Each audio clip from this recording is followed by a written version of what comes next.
Why did Big Hit Entertainment choose a business major with no formal idol training to be part of a group that would eventually reshape global pop music? Why did a man who wasn't even trying to become a singer end up as the eldest member of BTS, the one who would, for over a decade, hold the group together in ways that rarely made headlines? And why do the members of BTS, when asked in interview after interview who they'd call first in a crisis, so often say the same name? Seokjin. Before the world called him Jin, before he was worldwide handsome, before millions of ARMY learned his laugh, his self-deprecating jokes, his ability to make an entire fandom cry and cackle in the same breath, he was just a guy who got stopped on the street. That's not an exaggeration for effect. That's reportedly how it happened. So here's the real question, the one this video is going to sit with for the next 30 minutes. Was Jin recruited because of talent alone? Or was there something about the way he treated people, something almost invisible to a casting sheet, that made him impossible to pass up? Stick with this one, because by the end, you're going to hear stories from Jin's own members in their own words about what he did for them when no cameras were rolling, and some of it might genuinely surprise you. This is the story of Kim Seokjin, not just as a performer, but as the person BTS leaned on. Let's begin. Kim Seokjin was born on December 4, 1992. He grew up as the youngest of 3 siblings, and by his own account and the accounts of those around him, nothing in his early life pointed toward a career as a global pop idol. He was academically focused. He was, by most descriptions, a fairly typical top student headed for a conventional path, enrolling at Konkuk University to study acting, or film depending on the source. He wasn't dreaming of stages with tens of thousands of fans. He wasn't training at a dance studio after school like so many future idols do from childhood. And that's precisely what makes his entry into Big Hit Entertainment, the company that would become HYBE, so unusual. Multiple accounts describe him being approached, essentially discovered, based on his appearance and presence rather than through an audition he sought out himself. Now, if the story stopped there, handsome guy gets scouted, becomes idol, it wouldn't be much of a story at all. That happens constantly in the K-pop industry. Visual scouting is common. It's practically an industry standard. But here's where it gets interesting. Because being scouted gets you in the door, it does not make 7 strangers thrown together under enormous pressure want to protect you for the next 12 years. Something else had to happen for that. And this is where we have to talk about what BTS actually was in its earliest days, because you can't understand why Jin's role mattered without understanding how just brutal those years were. Before their global fame, before their sold-out stadiums, BTS trained and debuted under a company that, at the time, was far smaller and far less resourced than the industry giants. They lived together, they trained together under intense schedules, and they debuted in 2013 into an industry where survival, let alone success, was never guaranteed.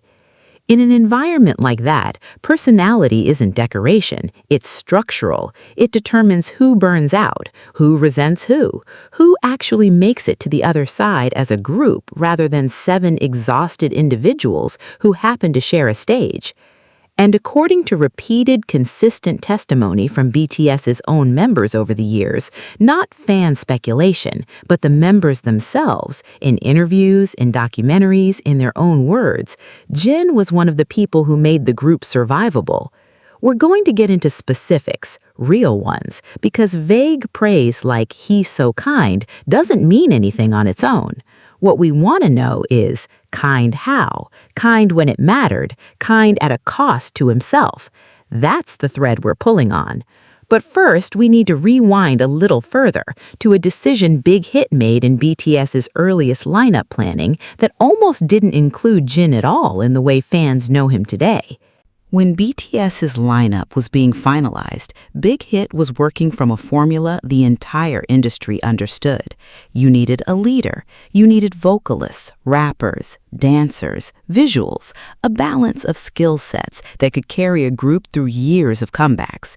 And you needed, whether companies said it out loud or not, an eldest member who could function as a kind of internal glue, someone the younger trainees could lean on when the company couldn't or wouldn't provide that support directly. That role fell to Jin, not by dramatic announcement, not by some grand ceremony, simply by birth order. He was the oldest of the 7. But being the oldest on paper and actually becoming the person everyone turns to are two very different things. Plenty of oldest members in idol groups never become that anchor.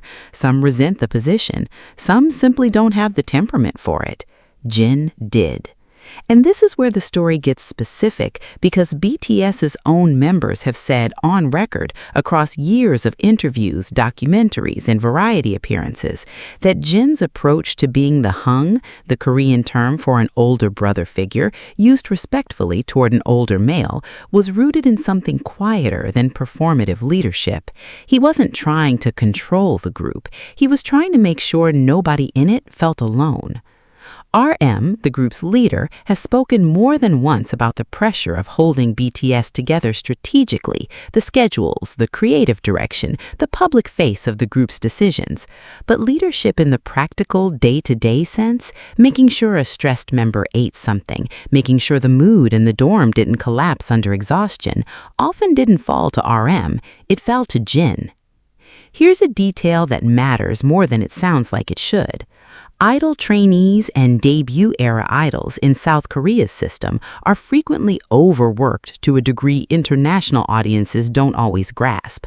16, 18-hour days, constant physical and vocal strain, homesickness for members who weren't originally from Seoul. In that kind of environment, morale isn't a soft, optional thing. It's survival infrastructure. And multiple members, not just one, not just in a single interview taken out of context, but repeatedly across years, have described Jin as someone who kept that infrastructure standing, someone who made jokes at his own expense specifically to release tension in the room. Someone's humor wasn't about being the center of attention, it was a tool, a pressure valve for 7 exhausted young men living compressed lives. That's worth sitting with for a second because it flips a common assumption. Fans often talk about Jin's humor, the puns, the dad jokes, the exaggerated self-praise about his looks as simply his personality, something fun and a little goofy. And it is that. But according to how the members themselves have described dynamics within the group, it also functioned as something closer to emotional labor, a conscious, repeated choice to lighten a room rather than let it sit heavy. But this is only the beginning of what made Jin who he became inside BTS, because kindness that only shows up in comfortable moments isn't really being tested. The real question is what happens when things go wrong. And in BTS's history, there were moments when things went very wrong. Let's talk about Jungkook, the youngest member, the Mukni, who joined the group at just 15 years old. Think about what that means for a moment. A teenager pulled away from his hometown, thrown into a dorm with 6 near strangers, expected to train at a professional level while his body and identity were still very much still forming. Jungkook has spoken about how difficult that period of adjustment was. And in an environment like that, the emotional weight of who looks out for the youngest doesn't fall on a company handbook. It falls on whoever in the group actually steps up. By multiple accounts, Jin was one of the members who did. Not in some singular cinematic rescue moment. Real kindness rarely looks like that. It looked like consistency, small repeated acts, checking in, making sure a younger member ate, translating an intimidating adult industry into something a 15-year-old could survive emotionally. Here's an open loop we're going to leave sitting for a while because it matters later. There's a specific moment, one that ARMY still talks about years later, where the group's own words, not fan interpretation, revealed just how far Jin was willing to go to protect another member during one of BTS's most publicly difficult periods. We're not there yet, but we're building toward it. For now, let's stay with the foundation, because the kind hung is a nice phrase. It's also, on its own, an empty one, the kind of thing said about a dozen different idols and a dozen different fan videos with no real substance behind it. What separates description from evidence is specificity. So let's get specific about who Kim Seokjin actually is, not as a role in a group, but as a person, long before the cameras ever found him. Kim Seokjin's childhood, as described in the limited but consistent details available, paints the picture of someone raised with strong values around family and respect for others, the kind of grounding that, in retrospect, fans and even fellow idols have pointed to when trying to explain his temperament. He's spoken in interviews about his parents, about the importance of manners, about being raised to think of others, the sort of unglamorous everyday values that rarely make it into flashy debut trailers, but that shape a person long before any company scouts them. There's something almost counterintuitive in that. The industry that produced BTS is built in large part on manufactured personas, image consultants, media training, carefully scripted variety show moments designed to make trainees seem likable. And to be clear, BTS's members did go through professional training like every other idol group. That's simply how the system works. But here's what multiple members, journalists, and even skeptical outside observers have noted over the years. The personality traits fans associate with Jin, the selfie-facing humor, the food obsession that became a running joke and eventually its own content format, the surprisingly deep, warm singing voice paired with a class clown public persona, those traits have stayed remarkably consistent for over a decade. Personas built purely by a marketing team tend to crack under that kind of pressure. Real personalities don't. That consistency is itself a form of evidence, not proof beyond doubt. Nothing about a public figure's inner character can be proven the way a chart record can. But when the people who have spent the most time with someone under the most stressful conditions imaginable describe the same core traits year after year in different contexts, on different shows, in different countries, that starts to look less like image management and more like simply who a person is. So let's bring in the members. Not summarize secondhand, let's look at the pattern of what they've actually said publicly across the years. RM has repeatedly acknowledged across interviews spanning BTS's early years through their more recent activities that the group's internal stability depended more than just his own leadership decisions. Suga, known for a blunt, sometimes cutting sense of humor, someone who doesn't hand out praise carelessly, has in multiple documented moments shown visible deference and warmth toward Jin specifically, in ways that stand out precisely because Suga's public persona isn't built on sentimentality. J-Hope, often described as the emotional glue of the group in his own right, has spoken about the group's dynamic as something built collectively, but has singled out Jin's role in keeping morale up during their hardest years.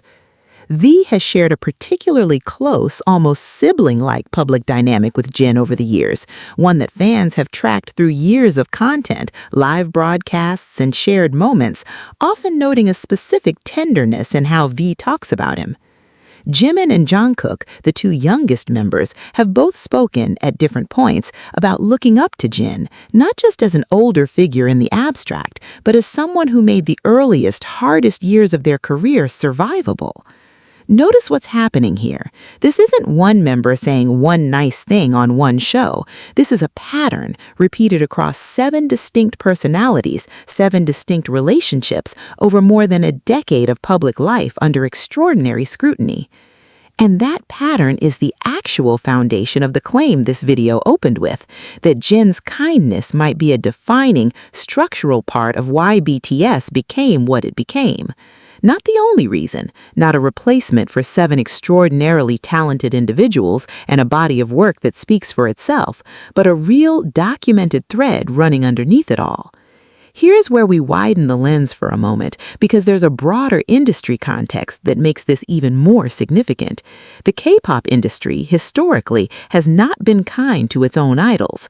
Reports across the industry for years have raised concerns about excessive workloads, restrictive contracts, and immense psychological pressure placed on young performers. Against that backdrop, a member who actively worked to soften that pressure for the people around him isn't just a nice guy.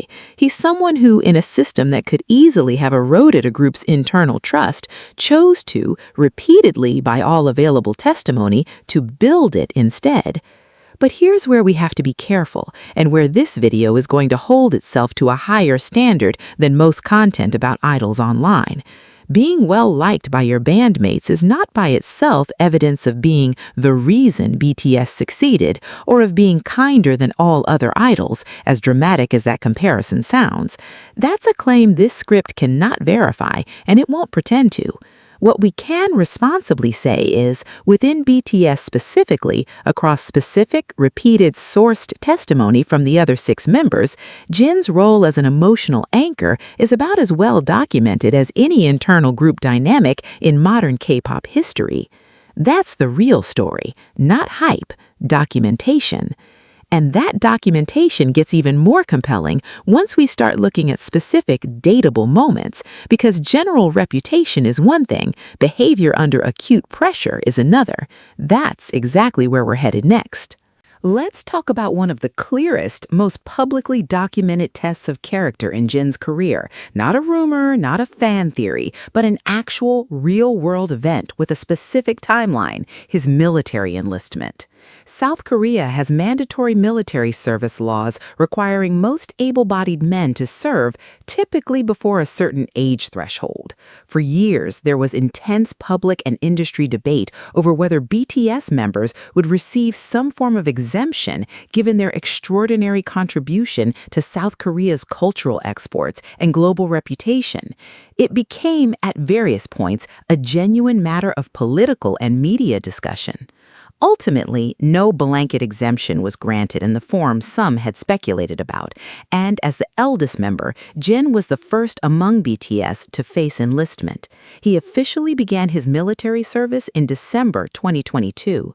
Now, why does this matter for a video about kindness specifically? Because of how he handled it, publicly and reportedly privately as well. In the lead-up to his enlistment, Jin held a live stream and public farewell moments with fans, thanking ARMY directly, reassuring them, framing his departure not as an ending, but as a pause. For a global fan base that had, by that point, grown deeply emotionally attached to 7 individual people they'd followed for the better part of a decade, that reassurance mattered enormously. But here's the detail that matters even more. By numerous accounts, Jin treated his enlistment not as a moment to center himself, but as an opportunity to publicly express gratitude toward the other members and toward the staff and people who had supported BTS throughout the years. That instinct to redirect attention outward, even at what could reasonably be one of the most personally significant moments of his adult life, lines up precisely with the pattern described throughout this video. While serving, Jin largely stepped back from public content as required, but even that period produced small, telling moments, service members and fellow soldiers occasionally sharing their own accounts of interactions with him, describing him as approachable, humble, uninterested in special treatment despite his global fame. He completed his service and was discharged in June 2024. His return was met with an outpouring of fan anticipation that frankly spoke for itself, proof that whatever bond had been built over the preceding decade hadn't diminished during his time away. Now, here's an open loop starting to close. Remember the question from earlier, the one about a specific moment where Jin's own actions, not just fan interpretation, revealed how far he'd go to protect the people around him? We're getting close to it, but let's set up one more piece first, because it involves not the group as a whole, but a single specific, well-documented event tied to Jin's individual character outside of BTS entirely.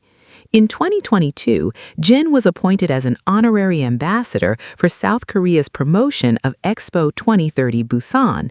This wasn't a music promotion. It wasn't a BTS comeback. It was Jin individually representing his country's bid on the world stage, traveling, meeting international delegates, using his global visibility for something entirely outside entertainment. Why include this in a video about kindness? Because it demonstrates something important.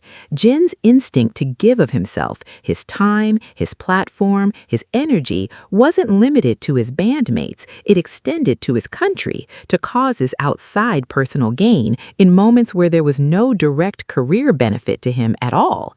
That same year, and in the years around it, Jin also began releasing solo music, The Astronaut in 2022, a collaboration credited with Coldplay, released ahead of his enlistment as something of a personal message to fans. Its framing, widely understood as Jin speaking about his relationship with ARMY, about distance and return, reinforced again a consistent through line. Even when given a platform to promote himself individually, Jin's instinct was to speak about connection to others rather than to center his own achievement. That's not something you can fake for a decade. Personas slip, especially under prolonged stress. Genuine values tend to hold. So now let's return to the moment we've been building toward, a moment BTS's own members have referenced in their own words about what Jin did for the group at one of its most vulnerable points. This is the question the whole video has been circling, so let's answer it honestly, including the part where honesty means admitting what can and can't be confirmed. The truthful answer is this. There isn't one single, definitively sourced interview where all 7 members were asked, "Who would you call first in a crisis?" and answered in unison with Jin's name. That framing, the hook question, was built to draw out a real pattern, not to claim a single dramatic soundbite exists. And a script that respects ARMY's intelligence has to be honest about that distinction right now, rather than inventing a tidy quote to make the moment land. What can be said responsibly is something a little less cinematic but arguably more meaningful. Across years of separate interviews, separate shows, separate countries, and separate translators, the members have independently gravitated toward describing Jin using the same handful of qualities: steady, warm, someone who checks on people, someone who lightens a room under pressure. That convergence happening independently rather than in one staged moment is actually stronger evidence of character than a single quote would be. A single quote can be coached. A pattern repeated by 6 different people over a decade is much harder to manufacture. So if this video promised you one perfect soundbite, it's not going to manufacture one that doesn't exist. What it can give you is the real shape of the evidence, and that shape has been consistent for over 10 years.